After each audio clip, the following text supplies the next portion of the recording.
గత 5 రోజులుగా తిరుగుతున్న పెద్ద పులిని పట్టుకోవడానికి కూటమి ప్రభుత్వం సరైన చర్యలు తీసుకున్నట్టుగా కనిపించడం లేదని వైసీపీ జిల్లా అధ్యక్షుడు చెల్లుబోయిన వేణు, వైసీపీ యువజన విభాగం రాష్ట్ర అధ్యక్షుడు, రాజానగరం మాజీ ఎమ్మెల్యే జక్కంపూడి రాజా విమర్శించారు. స్థానిక దాన్వాయిపేటలో ఉన్న ఆయన నివాసంలో గురువారం మధ్యాహ్నం వారు మీడియాతో మాట్లాడుతూ ఈ పులి అంశాన్ని కూడా కూటమి ప్రభుత్వం రాజకీయాలకు పబ్లిసిటీకి ఉపయోగించుకోవటం దారుణమన్నారు. ఇప్పటికే 10 పశువులను పులి చంపేసిందని, వాటిపైనే ఆధారపడి జీవిస్తున్న రైతులకు వెంటనే నష్టపరిహారం చెల్లించేందుకు చర్యలు తీసుకోవాలని డిమాండ్ చేశారు. ఆధునిక టెక్నాలజీ, థర్మల్ డ్రోన్లు, ట్రాంక్విలైజర్ ఇంజెక్షన్లు, అనుభవం కలిగిన అధికారులను రంగంలోకి దించడంలో అధికార యంత్రాంగం ప్రభుత్వం తాత్సారం చేస్తున్నాయని మండిపడ్డారు. దొరకట్లేదు, కనిపించటం లేదు అంటున్నారని, ఏదేమైనా చీమ, దోమ అని ప్రశ్నించారు.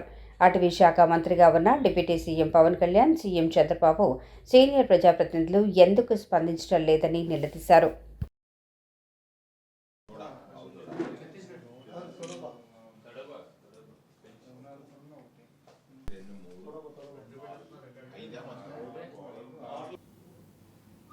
ఆంధ్రప్రదేశ్ రాష్ట్ర అటవీ లేక వన్యప్రాణులకు సంబంధించినటువంటి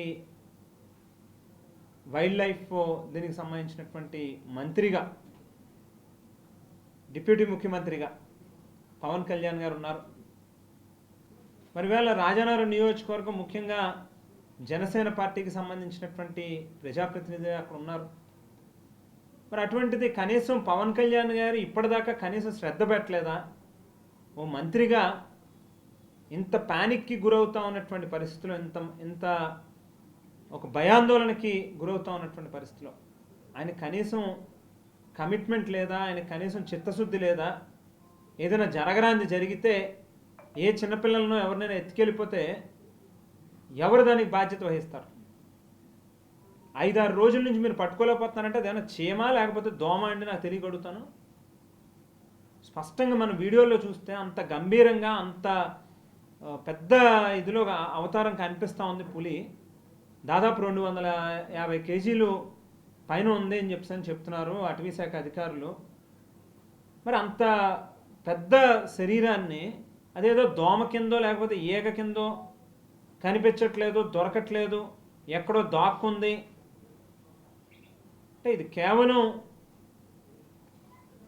ఒక రకంగా మనం ఆలోచిస్తే మానవ మృగాలు పరిపాలన చేసేటప్పుడు బహుశా అడవిలో ఉండేటటువంటి మృగాలు కూడా ఈ రకంగా గ్రామాల్లోకి, ప్రజల మీదకి వచ్చి దాడులు చేస్తే బహుశా దానికి మంత్రిగా ఉన్నటువంటి వ్యక్తి కూడా ఇవాళ అటువంటి వ్యక్తే అయి ఉండాలి. లేకపోతే ఇప్పటిదాకా ప్రభుత్వం నుంచి ఎందుకు చర్యలు ఉండవు?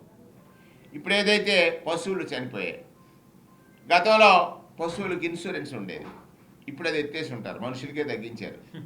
పశువులకి ఏం చేస్తారు? పశువులకు ఇన్సూరెన్స్ ఉంటే కనీసం ఆ కోల్పోయిన రైతు అబ్బా నా పశువు పోయినా కానీ ఎంతో కొంత వస్తుంది అనుకుంటాడు.